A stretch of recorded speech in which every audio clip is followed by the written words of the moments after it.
Most women quit their fat loss journey well before realizing that their body is actually transforming, simply because the number on the scale just hasn't caught up yet. So girl, before you toss your scale out the window or even at a wall and cave into eating everything in that snack drawer, I need you to watch this entire video. Hey friends, I'm Becca, and in today's video, I'm gonna expose the 15 signs I personally experienced when my body started shedding fat and building that lean muscle. And yes, I thought I was failing too, cause trust me, as a pear-shaped woman who started her journey as a beginner, absolutely convinced that her thighs would never change. I lived every emotion on this road, and the wild part, my body was progressing long before I even saw a change on that scale. My body started progressing well before I believed it was. So today I'm gonna walk you through the exact real signs that your body is losing fat even if the scale doesn't show it. Let's get real for a second. Most women still believe that if the scale is not dropping, then nothing is happening. If my thighs are not shrinking fast, I must be doing something wrong. If I'm hungrier, I must be failing. And if I'm not sore after my workout, I didn't do anything. And honestly, those beliefs are exactly what causes women to quit right when their body is finally starting to change. Because I've been there too. I remember staring at the scale like it was personally disrespecting me. I remember trying on my jeans, wondering why my thighs still felt the same. I remember feeling stronger in the gym, but also thinking none of this counts until the actual number changes on the scale. And the worst part,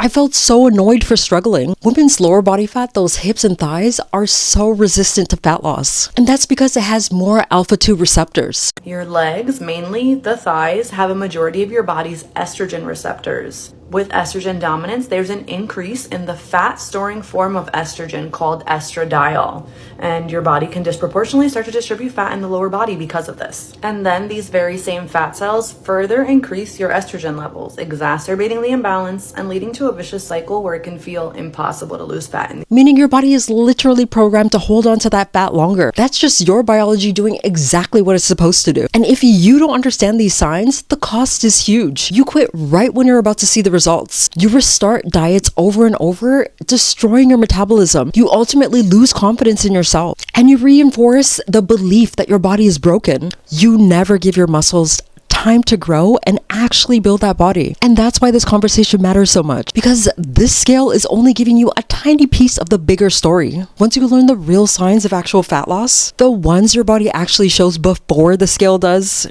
you finally understand what progress looks like. So let's go ahead and dive into the actual signs that your body is changing, even when the scale refuses to acknowledge you. So let's get into the strength, recovery, and those newbie gains that you're going to experience. When I first started strength training, my strength shot up quick.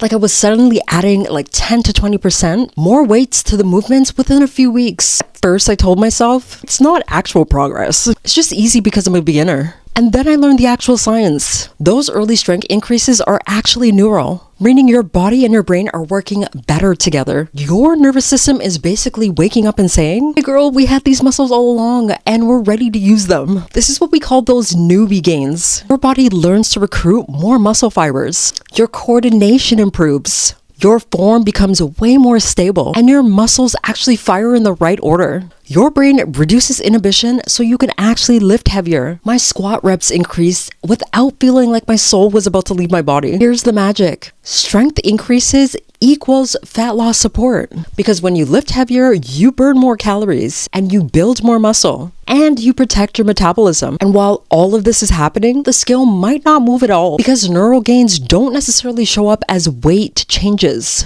But your body is changing fast. Recovery improvements are another early sign. You're less sore after the same workout, and your heart rate recovers a lot faster. You feel energized after training, not destroyed. You're starting to sleep better. Your workouts feel way smoother and less chaotic. This is your body adapting, and adaptation is success. All right, let's go ahead and talk about the metabolic and hormonal shifts. When I first started, I had no idea that fat loss wasn't just about the calories. It was about hormones, energy availability, and your metabolic flexibility. And here's what's actually happening behind the scenes. Your insulin sensitivity is going to improve, meaning your body is better at pulling carbs into your muscles, not storing them as fat. You'll feel fewer crashes, your energy will be more stable, and your cortisol finally calms down. Especially when you fuel yourself properly and don't starve yourself. You feel less inflamed, less puffy, and less stress. The thyroid starts to stay stable because you're not doing extreme calorie cuts. This means your metabolism doesn't tank. Your menstrual cycle actually stays regular, which is a huge green flag that you're actually losing weight in a healthy, sustainable way. And for my fellow pear-shaped girlies, your hips and thighs will be ultimately the last place you tend to lose fat. It's just the way estrogen distributes that subcutaneous fat. Your waist will shrink first, your arms will tend to lean out, and your upper body will look more defined. But your thighs, they'll come a little bit later. And when they do, it'll be gradual and beautiful. All right, let's go ahead and get into the physical cues that you're actually losing fat and building that muscle. These are some of the signs that I ignored for months because I was obsessed with the number on the scale. My waist shrunk well before my thighs did. And I was so busy just staring at my legs that I didn't even realize that my waist was looking completely different. My torso and my shoulders leaned out faster. I noticed definition in my arms, collarbone, before anything changed well below my belly button. My clothes started fitting a lot better, and my jeans, still tight on the thighs, but every top that I owned started to feel a lot looser. This is the pear-shaped woman experience. The scale fluctuated like crazy, but when I averaged my weekly numbers, it was trending downwards. Photos and measurements actually told the truth. In the first 4 to 6 weeks of actual consistent training, my waist dropped well before my hips. Photos showed what the scale couldn't. The curve of my waist changed, my posture improved, my body looked upright and actually confident, and yes, my face even leaned out. Alright, let's get into the postural and psychological changes that I experienced, and this part shocked me. I didn't notice fat loss at first. I noticed me changing. My posture improved because strength training actually fixes the alignment. My shoulders stopped rounding and my lower back wasn't arching as much. My hips felt less pulled forward. My core felt a lot more stable. My confidence changed well before my appearance did. I walked differently, I stood differently, and I carried myself like somebody that respected her body. My relationship with my food changed as well. I stopped fearing carbs, I stopped obsessing over every single calorie, and I trusted my body more. All of that created an environment for my body to feel safe enough to lose fat. So here's what I want you to walk away with today. You are changing. You just need to understand the timeline of your female physiology. So if this video hit home for you, don't forget to like, comment, and share the video. And I'll see you in the next one.